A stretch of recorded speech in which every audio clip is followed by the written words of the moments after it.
Supreme court প্রাঙ্গণে শনিবার ছিল দিনভর নানা নাটকীয়তা ও উত্তেজনা। অবশেষে রাতে এলো সমাধান। দেশের ২৫তম প্রধান বিচারপতি হিসেবে নিয়োগ পেয়েছেন বিচারপতি সৈয়দ রিফাত আহমেদ। সংবিধানের ৯৫ অনুচ্ছেদ অনুযায়ী তাকে নিয়োগ দিয়েছেন রাষ্ট্রপতি। এ বিষয়ে প্রজ্ঞাপন জারি করেছে আইন মন্ত্রণালয়।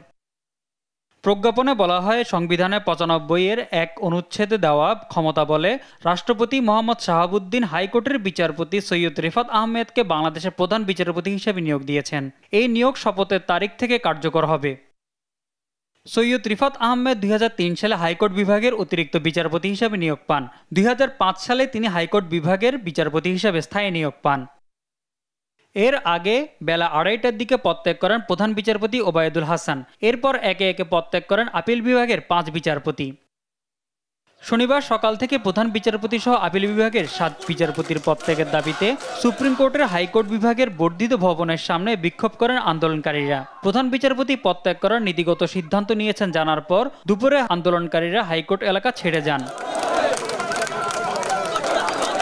পরবর্তীতে আইন মন্ত্রণালয় ভারপ্রাপ্ত প্রধান বিচারপতি হিসেবে মোহাম্মদ আশফাকুল ইসলামকে নিয়োগের বিষয়টি জানালে তার নিয়োগ প্রত্যাখ্যান করে ফের আন্দোলনের ঘোষণা দেন আন্দোলনকারীরা। একই সঙ্গে রিফাত আহমেদকে প্রধান বিচারপতি হিসেবে নিয়োগ দেওয়ার দাবি জানান তারা। শেষ পর্যন্ত আন্দোলনকারীদের দাবি পূরণ করেন রাষ্ট্রপতি। মোহাম্মদ সাকিব, দেশ টিভি, ঢাকা।